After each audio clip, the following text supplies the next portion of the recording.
Je vais donner maintenant la parole à Hubert Lanciani pour un point qui me semble très important. Je vais vous lire exactement le thème de son intervention. Pour une Corse nouvelle, le projet du comité départemental de libération dans le cadre des États généraux de la Renaissance française. Bien dans le sujet qui nous occupe. Merci, Monsieur le Président, Mesdames, Messieurs. Et avant d'entamer mon intervention, puisqu'on a évoqué la mission Pearl Harbor, nous avions dans cette salle, il vient de la quitter pour des raisons personnelles, le dernier représentant de cette mission, M. Delamont, qui est âgé de 97 ans. Je tenais donc à lui rendre hommage et à le saluer, même s'il n'est pas là pour m'entendre. Mais je pense que par la pensée, cela peut se faire. Alors, en ce qui me concerne, bien modestement, au regard du temps qui est imparti, je vais être davantage dans le factuel que dans le mémorial. Je m'en explique. Le continuum 42-43, novembre 42, octobre 43, s'inscrit dans une espèce de quadriptyque qui est le suivant: occupation, résistance, libération et reconstruction. C'est sur ce thème que va porter mon intervention, et ce à partir d'un document familial, puisqu'il émane des archives de mon oncle, le frère de mon père, qui avait été en son temps trésorier fédéral de la section Corse du Parti communiste. Ce document, il me l'a donné, et évidemment, je ne pourrais faire l'exégèse ni le commentaire terme à terme, parce que ce serait trop long, je dirais même ça ennuierait le public, et je vais essayer de restituer le contexte dans lequel ce document émanant donc de la section du Parti communiste dans le cadre des États généraux de la Corse, à travers ce cahier, qui est un cahier de doléances, qui s'inscrit évidemment dans un cadre beaucoup plus vaste, qui est celui qui, à l'initiative du Conseil national de la résistance, va réunir, sous le titre des États généraux de la résistance française, vous voyez l'allusion évidente aux États généraux de 1789, qui vont donner le coup d'envoi de la Révolution. Cette réunion, en quelque sorte, de tous les délégués français va se tenir du 10 au 15 juillet 1945 au palais de Chaillot à Paris. Alors il est évident que ce document, si on analyse de près, il se décline en trois thèmes. Une renaissance politique, une renaissance sociale et une renaissance économique. Et ce, au plan national. Mais, évidemment, c'est l'échelle corse qui va nous intéresser. Alors, pour bien comprendre ce document, qui est un document original d'actélographie que j'ai sous les yeux, il faut d'abord avoir en tête le contexte. Alors, je vais essayer de faire œuvre pédagogique, puisque dans une assemblée, il y a les spécialistes, il y a également le grand public qui peut être profane. Alors, je ne vais pas verser dans un discours de spécialiste, ce serait malvenu et prétentieux de ma part, mais essayer d'abord de contextualiser l'événement. Nous sommes au mois de juillet 1945 pour la tenue parisienne, et non pas pour la rédaction du cahier. La guerre en Europe est terminée depuis le 8 Reims, 9 mai, Berlin 1945, en Europe. Elle le sera définitivement au plan mondial avec la capitulation japonaise en baie de Tokyo, signée sur le terrassé Missouri, le 2 septembre 1945, en présence pour les Américains de MacArthur et du général Leclerc pour la France. Et là, ça m'amène à vous dire que le terme renaissance française, il prend un double sens. Renaissance, parce que je viens d'évoquer la capitulation japonaise et la présence de la France en baie de Tokyo, comme elle a été à Reims et à Berlin. Renaissance, parce que la France vaincue en 1940, la plus grande défaite de l'armée française, le plus grand traumatisme pour le peuple français, prend sa revanche et s'assied à la table des vainqueurs en fonction d'un certain nombre de circonstances qu'il est inutile de rappeler ici, d'autres l'ont fait avant moi, Et évidemment, il y a ce rang qu'elle doit retrouver de rang de puissance. Mais pour ce faire, il faut que la reconstruction s'opère dans tous les domaines. Il faut rompre, d'une part, avec Vichy, et d'autre part, avec des structures, je dirais, législatives, constitutionnelles, qu'il convient de remplacer, notamment la Constitution de 1875. Mais ce n'est pas tout. Pour en revenir à la Corse, qui vient de se libérer le 4 octobre 1943, donc nous sommes 2 ans après la libération de l'île, la situation insulaire est des plus préoccupantes. Alors évidemment, cette situation va servir de substrat aux revendications dont est porteur ce document très important pour les peuples. Alors, on a des fois pour habitude de faire que le présent phagocyte un peu le passé. Alors moi, je vais emprunter la machine à remonter le temps, être dans le contexte de l'époque. Au sortir de la guerre, la situation de la Corse est très précaire. Et dans ce document figure, en introduction en quelque sorte, une intervention d'un personnage dont nous avons parlé, non se baigner, mais dit bébé baigné. Il fait une intervention sur, du moins un rapport sur la situation économique et sociale de la Corse au lendemain de la Seconde Guerre mondiale, et notamment peu avant la tenue de ces États généraux, puisque nous sommes pratiquement au printemps 1945. Alors, que dit non se baigner dans ce rapport? Je ne vais pas le décliner dans son intégralité, bien évidemment, mais je vais essayer d'en dégager la philosophie. Et en ce sens, il reprend en quelque sorte ce que Raoul Benigni avait décliné en 1938 lors d'un congrès à Porto Rico. C'est un peu de la même nature. Il a des mots assez forts, et accusateurs. Accusateurs parce qu'il pointe la situation de la Corse, qui est précaire dans tous les domaines, et le principal accusé dans cette affaire, que d'ailleurs va reprendre le Parti communiste, qui est un de ces éléments essentiels quant à son analyse sociopolitique de l'après-guerre, notamment en Corse, c'est que la situation de la Corse est le fruit de l'impéritie, à la fois de la représentation nationale, à savoir de l'État, mais en même temps de la représentation politique insulaire. Les deux conjugués ont conduit l'île de Corse à la situation qui est la sienne. Et il donne 2 chiffres, par exemple, parmi d'autres. En 1840, du point de vue agricole, la surface cultivée représentait de mémoire 140 000 hectares pour l'agriculture. En 1939, cette même surface est ramenée à 1200 hectares. C'est-à-dire qu'on a perdu, sur ce laps de temps, 95% de la possibilité productive. Alors, ce qui l'amène à évoquer, de manière très dure d'ailleurs, un élément sur lequel on n'a pas joué, c'est l'économie rurale de guerre. C'est un peu paradoxal, on dit par là que la guerre aurait permis à la Corse d'avoir une économie rurale qui lui aurait permis de rebondir et en quelque sorte implicitement de retrouver un niveau qui était le sien au milieu du XIXe siècle, si on lit entre les lignes. Mais également, il met l'accent sur cette responsabilité de l'État à ce niveau, compte tenu de notre situation. Il dit, en substance, nous sommes un département qui n'a jamais été aidé.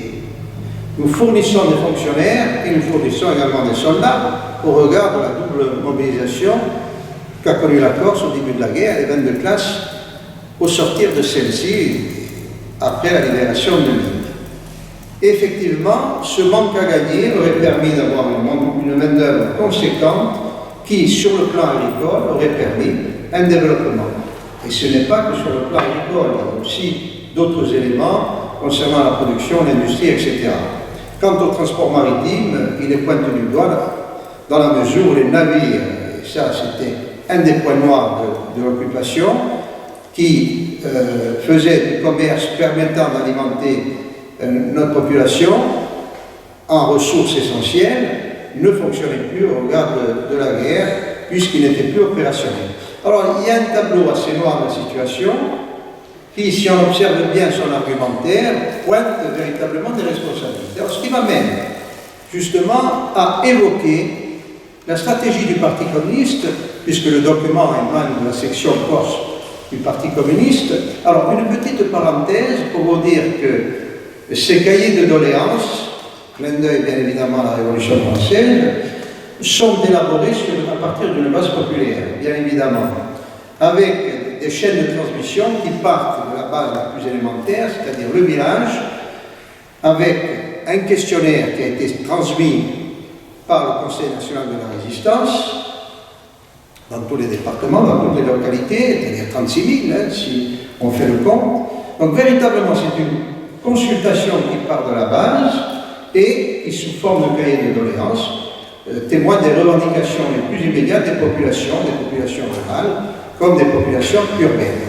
Pour la Corse, bien évidemment, vous connaissez le tissu socio-économique de l'île, avec cette présence rurale qui est quand même très importante.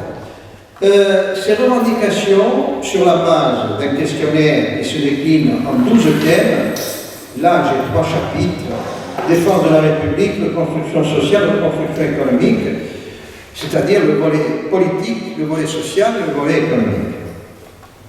Ces revendications sont relayées par des comités locaux de libération, des comités cantonaux, et ensuite ça remonte au département, et pour aboutir donc à ce congrès populaire, en quelque sorte, qui a lieu au parc Chaillot du 10 au 14 juillet, 15 juillet 1945.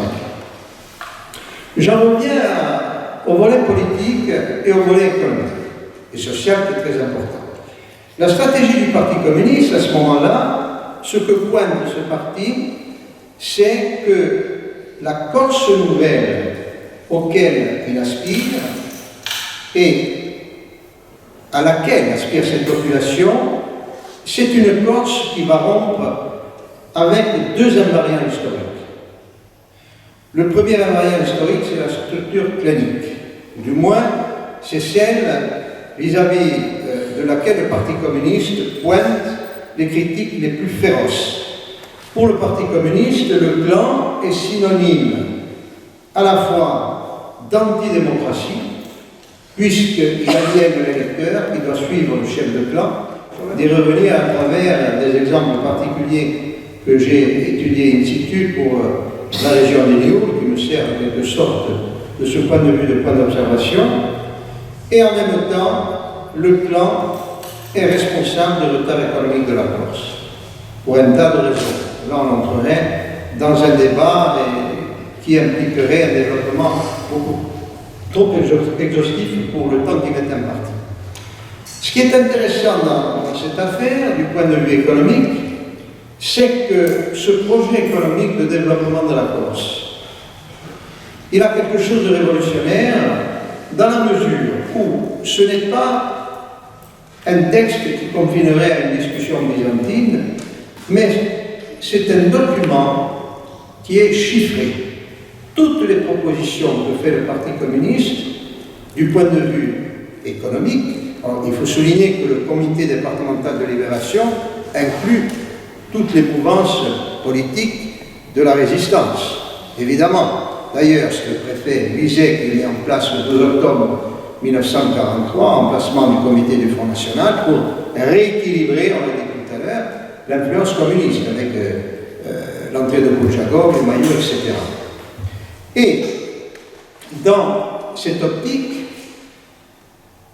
le projet de développement qui doit permettre à la Corse de sortir de son retard économique, qui constitue en lui-même une espèce d'invariant, va reposer donc sur une analyse précise des potentialités de l'île, avec une déclinaison statistique, en mettant, et c'est là le point essentiel, en mettant dans l'adéquation le développement du littoral, le développement de la moyenne montagne et le développement de la haute montagne. les infrastructures portuaires, les infrastructures routières, puisque bien évidemment tout est à reconstruire de ce point de vue, avec les ponts, une partie du réseau détruit par les Allemands, et tout cela avec une analyse chiffrée des plus précises. Donc ce n'est pas un discours de bègue, pour employer cette expression, c'est un document fondamental, pondu dans un contexte particulier, à l'adresse d'une population, pour essayer de rattraper un retard et de faire entrer la Corse dans l'ère de la modernité. Là est tout l'enjeu de ce document de travail, parce qu'il s'agit bien évidemment d'un document de travail, puisqu'il faut savoir une chose, c'est que les États généraux de la Corse devaient se tenir le 9 et 10 juin 1945 à Ajaccio, mais du fait donc, de l'épidémie de peste, les travaux ont été suspendus. Il n'en demeure pas moins, veuillez m'excuser, que ce document présente un caractère fondamental si on l'étudie de près. Alors évidemment, je vous l'ai dit tout à l'heure, je ne peux pas le décliner dans sa totalité, mais je vais essayer d'en donner la philosophie, qui est très intéressante du point de vue du contexte de l'époque, et de manière prospective par rapport à ce qu'il aurait pu amener si la Corse à ce moment-là avait pris ce tournant. Et évidemment, les communistes, même s'ils ont connu un succès électoral dans la foulée donc, des événements qui suivent la libération de la Corse, puisque au mois de juillet 1945, les institutions républicaines se mettent en place. En avril-mai 1945 ont lieu les élections municipales. Au mois de septembre auront lieu les élections cantonales, et puis en octobre auront lieu donc les élections législatives et le référendum, et on va mettre en place véritablement la nouvelle constitution de la 4e République.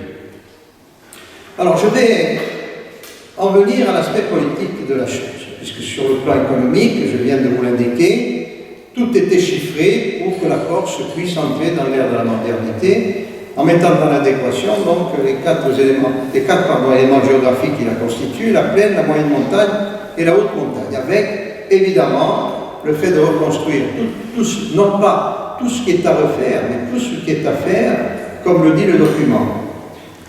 Les ports, éventuellement les aéroports, les infrastructures concernant la vie sociale, l'école, etc. On s'adresse même aux anciens combattants pour instaurer des pensions à l'égard de ceux-ci. Bref, tout l'aspect sociétal de notre communauté est pris en compte. Alors, du point de vue politique, là c'est intéressant parce qu'il y a un enjeu. Je vous l'ai dit tout à l'heure, l'objectif du Parti communiste à ce moment-là, à travers ce document, c'est de rompre avec la structure clanique qui phagocytait la Corse et la laissait dépendante de cette économie traditionnelle qui la mettait très en retard. Alors politiquement parlant, il est évident que dans la foulée de la libération, l'aura du Parti communiste est quand même conséquente. Et dans ce document, il y a véritablement une volonté de rupture. Je vous avais parlé de la Constitution de 1875, c'est de créer donc les conditions d'une nouvelle Constitution, d'un nouveau substrat législatif et constitutionnel, sachant d'ailleurs que l'ordonnance d'avril 1945, j'ai parlé des municipales, de 44, pardon, prise par le général de Gaulle, donnait la parole aux femmes. J'en veux pour preuve ce qu'écrivait Paul Silvani en Corse des années ardentes. Colomba maintenant aura son bulletin de vote, parce qu'on va doubler le corps électoral. Également, très important dans l'esprit du Parti communiste et d'autres évidemment, rompre avec le régime de Vichy et revenir au triptyque de la République et de la Révolution française, liberté, égalité, fraternité. Tout à l'heure, on a évoqué deux dates, le 9 septembre et le 30 novembre. J'aurai l'occasion, à propos du 30 novembre, d'apporter une petite précision.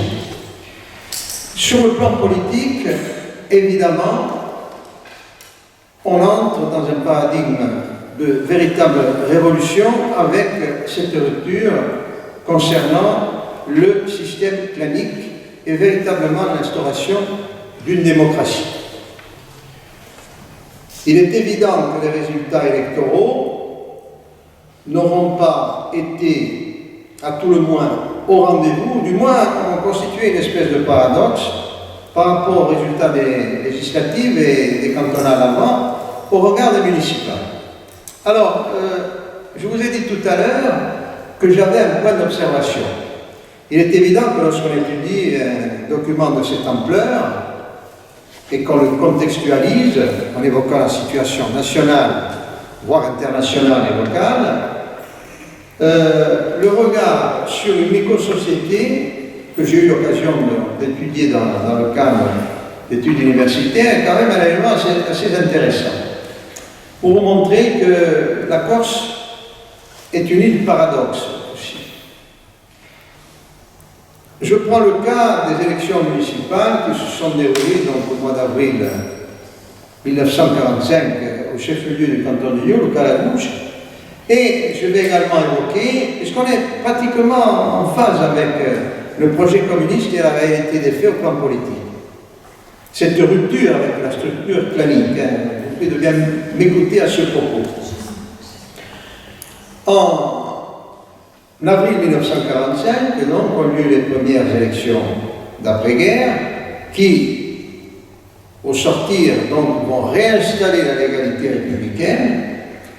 Et alors, il est intéressant de consulter les rapports des renseignements généraux. Et là, vous allez voir que le Parti communiste se berce un peu d'illusions. Parce que c'est vrai, il s'implante dans des régions où les clans étaient dominateurs. Dans le Niol, par exemple, j'ai les chiffres avec le numéro 1 de la vie du parti, qui est d'avril 1944, où on dit le Parti communiste s'implante dans des régions où avant il n'existait pas. C'est vrai qu'au Niol, avant la guerre, il n'y avait pas de présence communiste. Eh bien, nous avons, en tout et pour tout, une section qui se crée avec 22 membres. Ce qui est pas mal quand même, vous savez, compte tenu donc de l'impact planique dans cette micro-région du centre-nord-ouest de la Corse. L'élection d'avril 1945 à Calagouche a mis aux prises 2 listes pour l'élection de 12 conseillers municipaux. La commune est de tradition radicale socialiste. Mais vous savez bien que la nomenclature continentale concernant la coloration politique bute sur les contingences locales et ce qui était par exemple le centre-gauche sur le continent était la droite corse avec les pierre-angélistes par exemple. Et à Calagouche, vous avez 2 pans du système clanique, ce qu'on appelle les gabinistes et les radicaux, les languistes. Mais au village, on les appelle les radicaux. Et depuis plus de 70 ans, la commune était d'obédience radicale. Et puis, paf! Là, nous avons un effet conjoncturel, mais qui n'est pas propre à Calagouche. L'apparition d'un mouvement de jeunes loups, parce qu'il y a un conflit de génération, à savoir le mouvement socialo-communiste, qui marie donc ces 2 tendances. D'ailleurs, pour être en phase avec le processus de construction, la branche socialiste du village, peu nombreuse, élabore un projet de création d'une bibliothèque et d'une antenne médicale. Ce qui est en phase avec donc, ce mouvement de reconstruction. Et cette liste socialo-communiste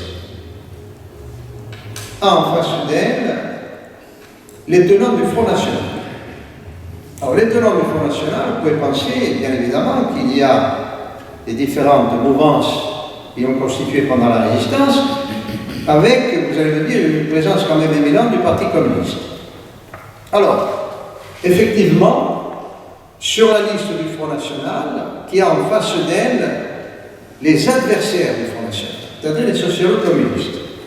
Mais le groupe socialo-communiste, qui est composé en majorité de radicaux, également de gabinistes, il est,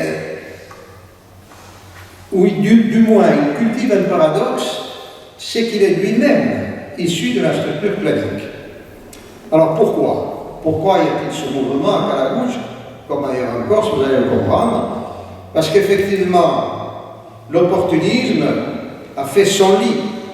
Et vous savez aussi bien que moi qu'au sortir de la guerre, du moins en Corse, la mathématique n'a pas fait bon ménage. Certains se sont retrouvés comme étant des résistants de la 25e heure. D'autres se sont refait une virginité parce qu'il y avait un passé de collaboration qu'il fallait taire. Et évidemment, on prenait le train du Front National, pour certains le train du Parti communiste et du mouvement socialo-communiste.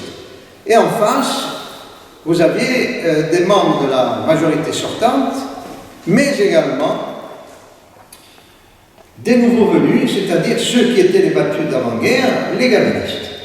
Alors, le résultat des élections fait que c'est un gaviniste qui est élu maire, c'est une liste gaviniste, dans sa presque majorité, avec quelques socialo-communistes, qui remportent la maire. Alors, le maire élu, c'est un ancien radical passé au gavinisme. Et donc, il est élu pour 2 ans. Alors, vous allez me dire, élu pour 2 ans alors que le mandat est de 6 ans.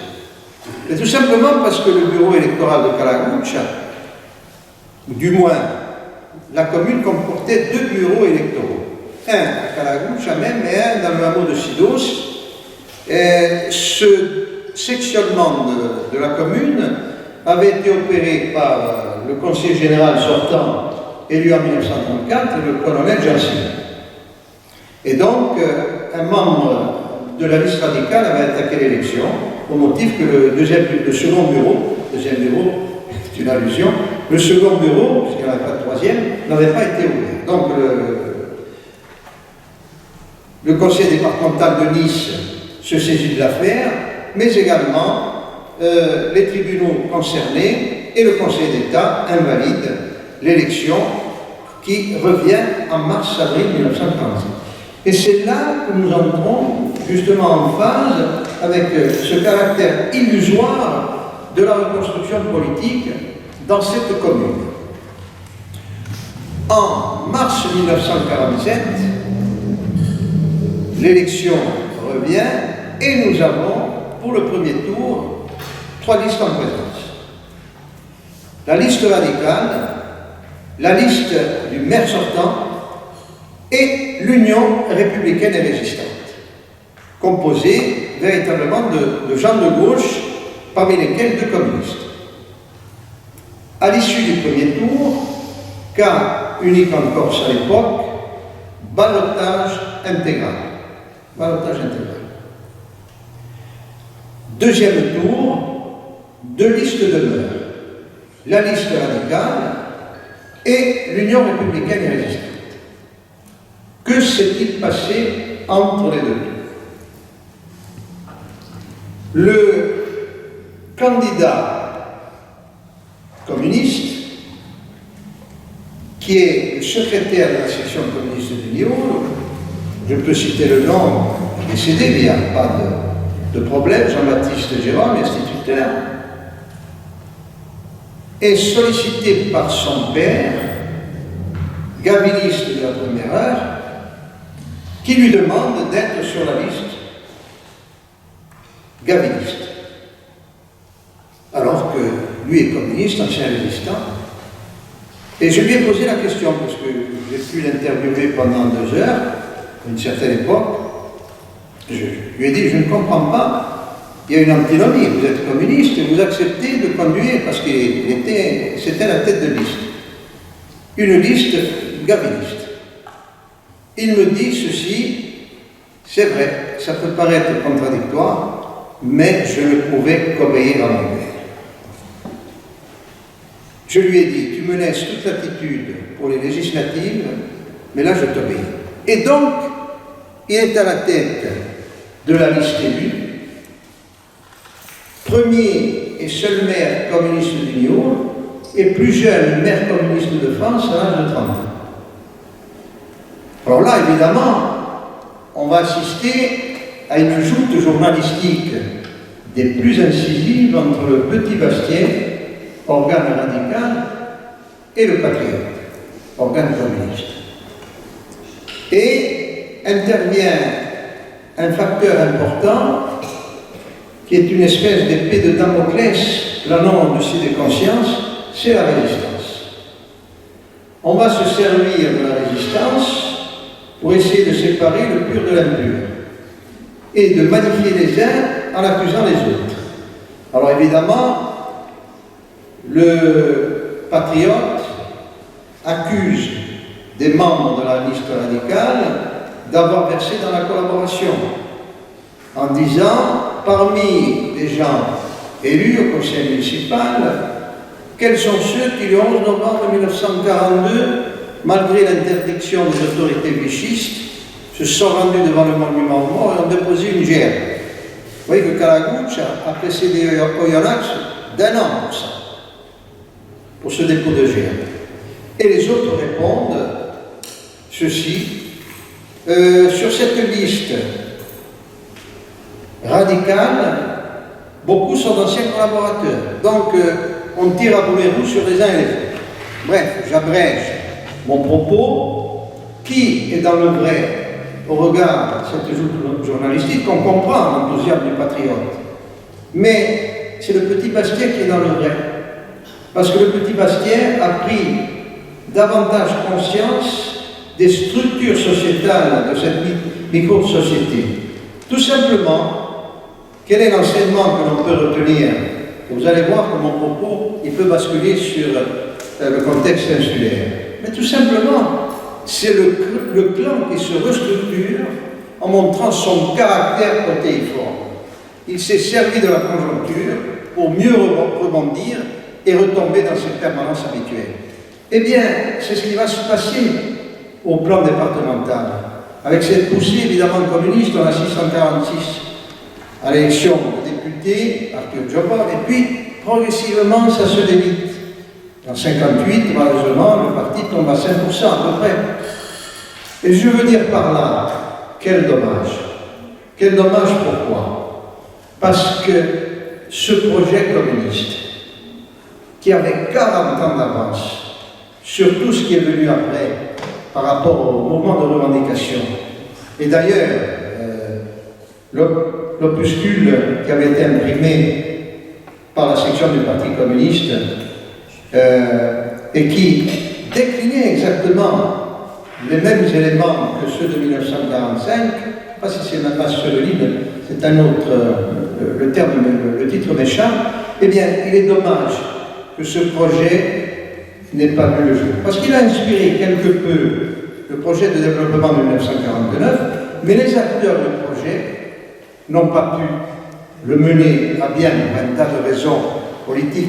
Évidemment, ils n'ont pas été aux affaires, mais je veux dire par là, et je vais essayer de conclure là-dessus parce qu'il faut quand même dégager une philosophie et synthétiser, ce projet-là, s'il avait été mené à son terme, par rapport à son contenu et aux éléments chiffrés qui attestaient de la possibilité de mettre en pratique la théorie qui était développée, aurait permis, à mon avis, à la Corse de prendre le tournant qui lui aurait permis certainement, et ce n'est pas de l'Uchronie, je pense qu'on aurait pu avoir les éléments pour construire véritablement une Corse nouvelle, la faire entrer dans cette ère nouvelle et la mettre en adéquation par rapport à ce que reprochait Peigné aux dirigeants, la mettre en adéquation avec un développement national, avec évidemment la possibilité d'avoir des ressources qui auraient permis un développement intramuros, authentique, mais évidemment, je vous l'ai dit pour Kalaguch, la structure clanique, qui est un peu la colonne vertébrale de l'île, a repris le dessus avec son côté protéiforme, le fait de jouer de la conjoncture, et malheureusement, ce qui aurait pu être un beau projet pour la Corse n'a jamais vu le jour de ce point de vue. Et là, c'est bien dommage parce que nous avions là toutes les clés de possible, mais évidemment, le Parti communiste n'avait pas les clés à ce moment-là de la conjoncture lui permettant de mener à bien, s'il avait été aux responsabilités, ce projet, évidemment, ce projet est à la fois prospectif, puisqu'il entre dans le cadre d'un projet plus global. Je pense que dans cette problématique pour une Corse nouvelle, il aurait été un outil de développement sur lequel on aurait pu s'appuyer, les décideurs. Là, on entre dans un autre registre sur la capacité de nos décideurs à régler les problèmes de la Corse en prenant l'intérêt général et non pas l'intérêt particulier. Mais là, je vous raconte une histoire que tout le monde connaît. Évidemment, ça rebondit jusque pratiquement aux derniers événements que vous observez dans le cadre du 80e anniversaire de la libération de la Corse. Je pense sincèrement que ce document aurait pu servir de base et aurait pu éviter certainement d'autres événements beaucoup plus douloureux et plus tragiques que vous et moi connaissons parfaitement. Voilà, je vous remercie.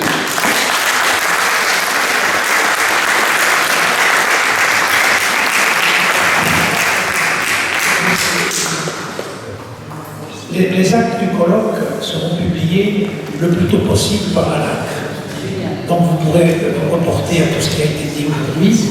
Et peut-être avez-vous des questions à poser à partir des interventions, ou même au-delà des interventions.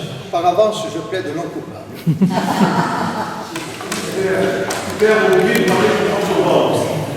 Pardon? Oui, je fais le général Gambier évoque ce jour férié du 30 novembre 1943.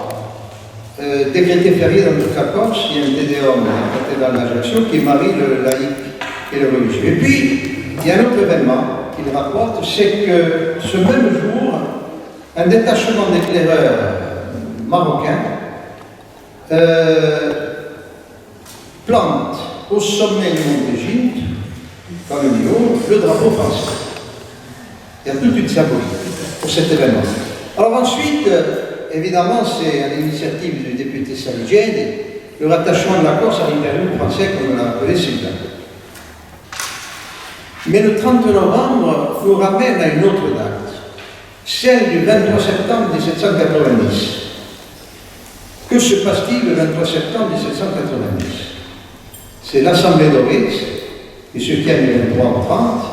Pascal Parle est revenu d'exil en juillet 1790, et il préside cette assemblée qui, comme d'autres assemblées sur le continent, met en place la structure départementale qui va se substituer aux provinces. Et le jeudi 23 septembre, à l'initiative d'un délégué, François-Marie Pietre, qui est un proche de Pascal Parle, puisqu'il est enterré à Londres, Pietre, il est là-bas, il fait la proposition suivante: que le 30 novembre, date d'adhésion de la Corse à l'impérium français, soit décrétée fête nationale de la Corse, et que cela soit acté dans toutes les municipalités avec instruction pour les responsables d'afficher cela. Alors, ça, je ne le dis pas gratuitement, évidemment. Je n'aurai pas l'outrecuidance de le faire. Vous allez aux archives départementales à Ajaccio, dans la série N12. Vous avez le procès-verbal des délibérations. Ça veut dire que vous soyez spécialiste ou profane, vous pouvez consulter le document. D'ailleurs, dans un numéro du bulletin des sciences historiques de la Corse, un petit clin d'œil à José, de 1894, vous avez la recension de l'événement. Et dans un autre ouvrage également, qui est le bio de Pascal Parle, qui est plus ancien, vous avez également la recension de l'événement. Mais ce qui est intéressant, c'est que vous avez le document officiel aux archives départementales. Et là, évidemment, ça pose question, mais le fait est avéré, il est authentique, on peut y aller et le consulter très facilement. Alors évidemment, on en a parlé pour la résistance, les communistes l'ont évoqué pour 1943, pour 1959 ensuite, dans le cadre des manifestations liées à la suppression du train, on a évoqué pour l'Argentine après également. Mais cette date, effectivement, parle. Alors, sous sa présidence, c'est voté à l'unanimité des présents. Donc vous avez cette date aussi qui est apparue en 1790 et qui était considérée à ce moment-là comme devant être la date de la fête nationale de la course. Alors, bien évidemment, je ne vais pas faire un clin d'œil aux événements concernant ce n'est pas le propos à Vestanazione. Là, je vous renvoie à un article que j'ai produit il y a quelques années, qui n'a jamais été publié d'ailleurs, et qui va peut-être être publié dans les cahiers d'histoire d'après ce qu'on m'a promis. Ce n'est pas un article polémique, pas du tout. Hein. C'est-à-dire que je mets en contrepoint le 30 janvier 1735, d'ailleurs la fameuse consulte de Corté, ça nous éloigne un peu du propos, n'a jamais existé. Hein. C'est celle d'Oric, c'est le 8 janvier 1735, puisqu'il n'y a qu'à lire le mémoire de Proust, enfin là ça nous éloigne du sujet. Mais quoi qu'il en soit, donc, ce 30 novembre, évoqué par Gambier, également par Paul, en 1790, le 23 septembre. Voilà, pour dire par rapport aux dates qui titillent la mémoire, celle-là, elle existe et puis elle est vérifiable. Maintenant, chacun, évidemment, se fait sa propre opinion, puisque chacun est libre de penser ce qu'il veut. Mais, si on veut étudier de près l'événement, il est visible matériellement dans l'archive départementale de Haute-Corse à Ajaccio. Voilà, mais enfin, ça c'est un autre sujet. Y a-t-il d'autres questions? Y a-t-il d'autres questions? Ou d'autres réflexions? On va peut-être pouvoir alors clore cette séance. Alors, je voulais simplement, puisque Sylvain est là, je vous invite à lire son ouvrage en 2 tomes, ça fait pas loin de 1000 pages, hein, qui est sa thèse de doctorat, qu'il a eu l'amabilité de me prêter il y a un temps. L'ouvrage est très intéressant. Alors, les deux, bien évidemment, l'ouvrage du petit-fils du général Giraud, on peut le taxer un peu d'égo-histoire, mais quand même, il y a des choses intéressantes. Voilà, là, vous avez 2 ouvrages, celui de Sylvain est plus que conséquent, et chacun, évidemment, se fait son opinion. Mais ces 2 publications ont le mérite d'exister, je vous invite à les lire avec attention. Voilà. Alors, encore d'autres questions? Je vous signale que le 4 octobre, au matin, on célébrera le 80e anniversaire de la libération de la Corse. Et à 10h30. Et si vous y allez, vous entendrez une voix connue. Alors, je voudrais rappeler un événement. Michel de Stéphanie n'est pas là, mais Francis, il est là, Michel. Il se cache. Non. Il fait de la résistance. Alors, le 7 octobre, à l'espace Stéphanie, au siège du Parti communiste, mon cousin, je peux le dire, par alliance, par le papa à côté, Jean-Baptiste Casanova, qui est professeur d'histoire et géographie à Montésor, va faire une conférence qui a déjà eu lieu à Ghisone le 13 août cet été, en présence d'une foule considérable, sur un événement qui est peu connu, la libération de Ghisone et les événements qui l'entourent. Voilà, je vous invite à y aller parce que c'est un brillant conférencier et vous verrez que vous apprendrez beaucoup de choses. Alors, Michel, c'est le 7 octobre, 17h30, 18h par là. Alors, le conférencier. Voilà. Ça. Donc, il n'y a plus d'autres questions? Oui. Sur la place Saint-Nicolas. Ce sera le 80e anniversaire de la libération de la Corse. Pas le 28 septembre, mais le 4 octobre.